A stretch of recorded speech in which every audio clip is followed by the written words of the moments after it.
Ladies and gentlemen, welcome back to mismapasion and Oh Canada, the home of cheaters. It seems as the nation's football federation are currently in crisis mode on the back of a cheating scandal that has rocked the footballing world. So, what is exactly going on in this story that is still developing and whose ramifications are yet to be fully realized? Let's dive right into it. On the eve of the woso Olympics beginning, because saying women's football Olympic tournament is such a mouthful, bombshell news dropped out of nowhere that the New Zealand women's team had sighted and reported a drone that was flying overhead during their final training session and preparations before their opening game against Canada. This was not an isolated incident, as the drone had been spotted more than once by the New Zealand team, and a subsequent investigation quickly identified one Joseph Lombardi and Jasmine Manda as the perpetrators behind this spying. For the former's efforts, Lombardi received a suspended 8-month sentence, which really could have been worse, as the maximum penalty for such a crime is a year's imprisonment and a €45,000 fine to top it all off.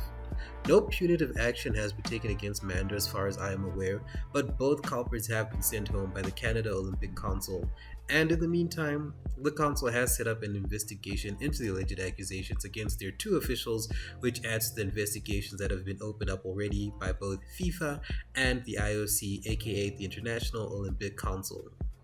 With all this in mind, the question now is, why all the fuss? And to answer that, it is because it goes against the whole concept of fair play that so many sporting organizations advocate for, because Canada would gain an unfair advantage over their opposition if they had access to their training plans, because then they would know sensitive information such as the opposition's planned formation, tactics, starting 11, and so on, which goes against the principles of fair play and etc.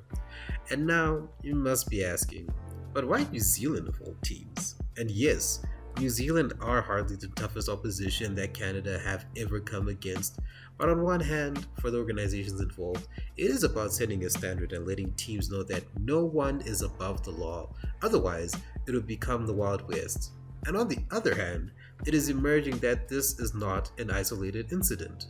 Again, with news continuing to come out, it has now emerged that going as far back as at least 2019, both the men's and women's Canadian football teams have engaged in drone espionage, with whistleblowers claiming that training sessions of opposition like the US men's national team in 2019 and two Japan training sessions prior to the 2021 woso Olympics were captured. And with a little more digging, I am confident that more evidence will come out, especially since New Zealand are not the first team to come forward with complaints, as the Honduras men's national team actually stopped a training session after spotting a drone not too long ago, I think in 2021 if my memory serves me correct, but it seems as though that was swept under the rug with no proactive action being taken to my knowledge. The worst part in all of this is that, at least to me, it appears to be a federation-sponsored program, not only because it's happening on both the men's and women's sides, but because of just how clandestine it has been all this time. With credit to Rick Westhead at TSN, it has now been made clear that coaching staff and contractors who work with both teams have been actively engaging in spying on their opposition within an official capacity, with it going as far as them being told that it was part of their jobs and duties, and that they risk losing their positions if they do not comply with what is being demanded of them, with a contractor apparently losing their job opportunity at last year's Women's World Cup as a result of refusing to spy on the opposition. When one considers the fact that someone like Lombardi has been involved with the CFF since 2012, there is honestly no telling just how long back the conspiracy goes, but one thing for sure is that there is more than enough evidence out there that makes the Federation responsible for all this. Of course, now the question is, who are the ringleaders in all of this, and just how high does this issue reach? Because someone like Lombardi, who was a non-accredited member of the Olympic team due to the limits imposed by the Olympics on staff who can be accredited, is just a cog in the operation. And with such a role being given to him, it would appear that the CFF did not want him being involved in any official capacity in the event that he got caught, so as to protect the rest of the Canada team, but clearly this has backfired. Bev Priestman, the current head coach of the Canada women's team, was quick to come out and apologize for what had happened, but was coy when it came to responding directly about just how much she knew about the drone spying, and voluntarily withdrew herself from coaching duties for her team's first game against New Zealand, which the Canucks ultimately won.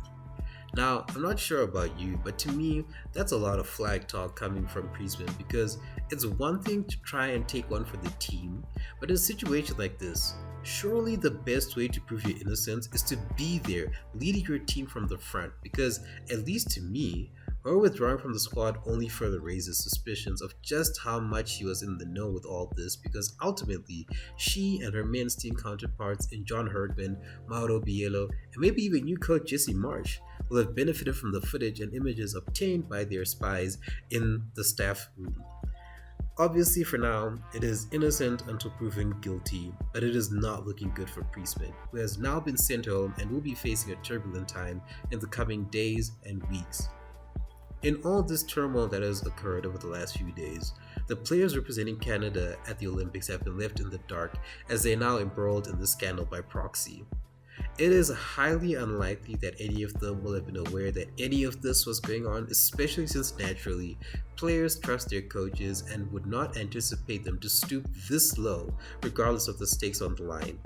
But now, most of them will surely be wondering just how much of their success has been earned the right way, because now their qualifications for tournaments past and previous accolades like their Olympic gold medals will be thrown into so much disrepute to the point that they could no longer be looked at from a point of pride, but now controversy. Canada player Vanessa Gilles has come out in defense of her team, claiming that they are not cheaters, and I am sure that neither her or the rest of the players have known about all of this going down. But now, whether they like it or not, a lot of scrutinous eyes will be on the Canucks, who will now have to adopt a siege mentality in order to drown out the noise as they look to defend their Olympic gold. And that is pretty much all that is known at the moment surrounding this version of Spygate in quotes. As the days go by, or even as this video goes out, more details will surely be coming out surrounding this story, and I will be sure to keep you updated as more evidence comes to light and the ramifications of it continue to be felt in the footballing world as a result of this. Thank you very much for watching, and I will see you in the next one.